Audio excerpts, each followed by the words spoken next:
बच्चों वेलकम।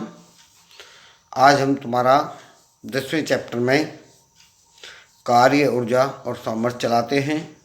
कार्य ऊर्जा सामर्थ्य में ये आपका जो है संरक्षी बल है। संरक्षी बल क्या होता है? प्रकृति में कुछ ऐसे बल हैं जिनके विरुद्ध कृत कार्य पुनः प्राप्त किया जा सकता है। जो हमारी प्रकृति है, इस प्रकृति के अंदर कुछ ऐसे बल भी होते हैं जो कृत कार्य को पुनः प्राप्त किया जा सकता है इन बल के विरुद्ध करके, बशर्ते निकाय को उसकी प्रारंभिक अवस्था में पुनः स्थिति में स्थापित किया जा सके।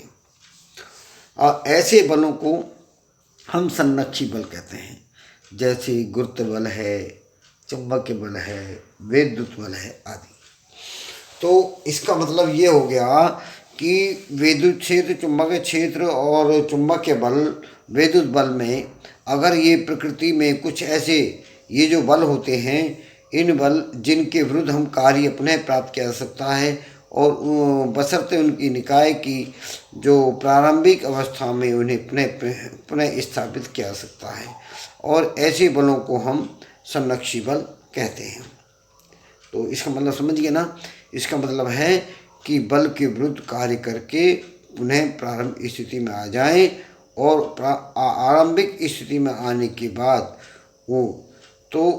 उन्हें हम जो है स्थापित कर सकें, ऐसे बलों को हम संरक्षी बल कहते हैं। इसका मतलब इसमें कार्य किया जाता है, कार्य को पुनः प्राप्त कर सकते हैं, और जिस स्थिति में कार्य को पुनः प्राप्त किया जा सकता है उन निकाय की प्रारंभिक अवस्था में पुनः आ जाता है, और इसे ही हम संरक्षी बल कहते हैं। जिन बलों के अंतर्गत उन बलों को कहते हैं। दूसरे होते हैं असंरक्षी बल।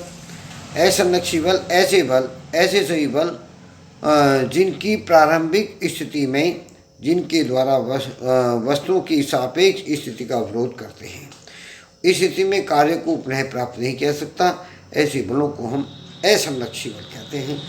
जैसे हमारा घर्षण बल है, सान्य बल है आदि। तो समझ में आ गया?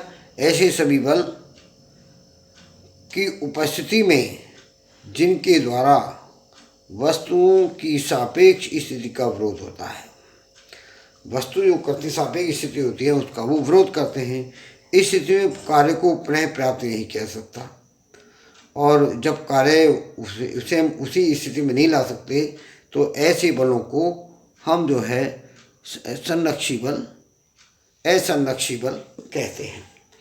तो अब जो हमने असंरक्षी बल कहा कि ऐसे को हम जो है असंरक्षी बल कहते हैं, तो संरक्षी बल में आपका घर्षण बल भी आता है, सान्य बल भी आता है।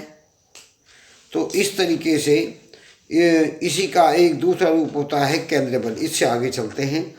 तो अगला जो हेडिंग है वो केंद्रीय बल है। केंद्रीय बल का मतलब होता है वे सभी बल जो दो कणों के मिलाने वाली रेखा के अनुदिश कार्य करते रहें। जो हमारे दो कण होते हैं उनको मिलाएं और उनके मिलाने वाली रेखा के अनुदिश कार्य करते रहें, तो ऐसे संरक्षी बलों को हम केंद्रीय बल कहते हैं। अब आ जाइए लास्ट में, जो स्थितिज ऊर्जा, जो हमारी स्थितिज ऊर्जा होती है, इस ऊर्जा की ऋणात्मक प्रवणता होती है, क्योंकि जब किसी निकाय की स्थितिज ऊर्जा की दूरी के सापेक्ष परिवर्तन की दर आरोपित संरक्षी बल के बराबर होती है, तो उसे हम स्थितिज ऊर्जा की ऋणात्मक प्रवणता कहते हैं।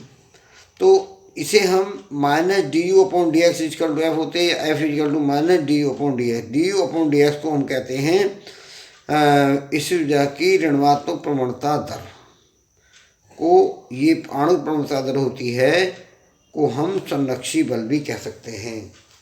तो हम ये कह सकते हैं कि स्थितिज ऊर्जा की ऋणात्मक प्रवणता को हम जो है संरक्षी बल कहते हैं। ये संरक्षी बल की शॉर्ट में परिभाषा है, इसको याद करना है, इसे याद करके आना है।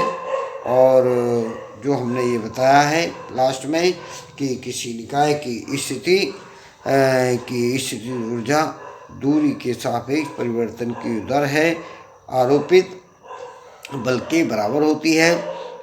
तो minus D U upon D S equal to F और एफ इजकल टू मान डी यू।